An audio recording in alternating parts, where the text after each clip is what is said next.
ایک روز مولانا جلال الدین رومی رحمۃ اللہ علیہ اپنے شاگردوں کو ساتھ لے کر ایک کھیت میں پہنچے۔ یہ ان کے پڑھانے اور علم سکھانے کا ایک انداز تھا۔ وہ زندہ مقالوں کے ذریعے اپنے شاگردوں کو بڑی سے بڑی بات آسانی سے سمجھا دیا کرتے تھے۔ اس لیے آج وہ اپنے شاگردوں کو لے کر ایک کھیت میں آئے تھے۔ ان کے شاگرد سوچ رہے تھے کہ آخر ایسا کون سا سبق ہے جو ہم مدرسے میں حاصل نہیں کر سکتے تھے اور جسے حاصل کرنے کے لیے ہم اتنی دور اس کھیت میں آئے ہیں۔ لیکن کھیت میں پہنچ کر جو سبق انہوں نے حاصل کیا اس نے تمام شاگردوں کو یہ سمجھا دیا کہ وہ غلط تھے اور ان کے استاد درست۔ اس کھیت میں ایک کسان بالکل کسی پاگل آدمی کی طرح زمین کھودنے میں مصروف تھا۔ دراصل وہ اپنے کھیت کے لیے ایک کنواں کھودنا چاہتا تھا، مگر جب تھوڑی گہرائی تک زمین کھود کر پانی نہ نکلتا تو وہ اس جگہ کو چھوڑ کر دوسری جگہ زمین کھودنے میں لگ جاتا، اور اس طرح اس کسان نے 8 جگہوں سے زمین کھود ڈالی تھی مگر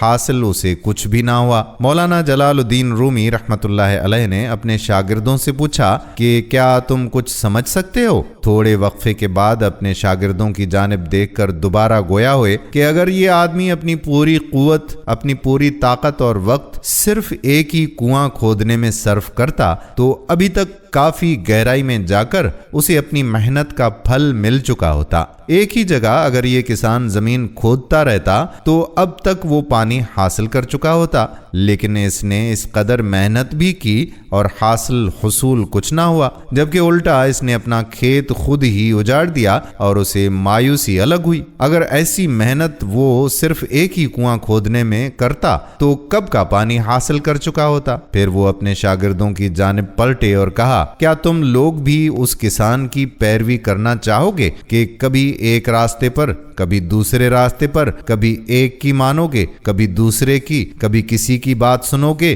تو کبھی کسی کی؟ اس طرح شاید تم بہت علم تو حاصل کر لو گے مگر وہ سارا علم بیکار ہوگا، کیونکہ وہ علم نہ تو تمہیں روشن خیال بنا پائے گا اور نہ ہی تمہیں بصیرت دے پائے گا۔ ایک چھوٹے سے عمل سے مولانا جلال الدین رومی رحمۃ اللہ علیہ نے اپنے شاگردوں کو ایک بہت بڑا سبق دیا۔ یہی حقیقت ہے کہ اگر واقعی آپ کامیاب ہونا چاہتے ہیں تو آپ کو ایک جگہ اپنا ذہن اور اپنی توجہ مرکوز کرنا ہوگی، جبھی آپ کامیابی کی بلندیوں کو چھو سکتے ہیں۔ ہمیں اپنے آس پاس بے شمار ایسے لوگ دکھائی دیتے ہیں جن کے پاس بے شمار علم ہے، لیکن وہ علم و عمل ان کی اپنی زندگی میں کہیں بھی دکھائی نہیں دیتا۔ اگر آپ اپنی زندگی کا ایک مقصد بنائیں گے تو اپنی تمام قوتیں اسی مقصد کو حاصل کرنے میں صرف کریں گے، لیکن جب آپ کا مقصد ہی شفاف نہیں ہوگا تو آپ کی قوت، طاقت، ذہانت سب بکھر جائیں گی اور آپ کے ہاتھ کچھ بھی نہیں آئے گا۔ امید کرتے ہیں کہ یہ ویڈیو آپ کو ضرور پسند آئی ہوگی اور اپنے دوستوں کے ساتھ اسے شیئر بھی کریں گے۔ آنے والی ویڈیو تک آپ کا اپنا میزبان قادر بخش کلہوڑو آپ سے اجازت چاہتا ہے۔ اللہ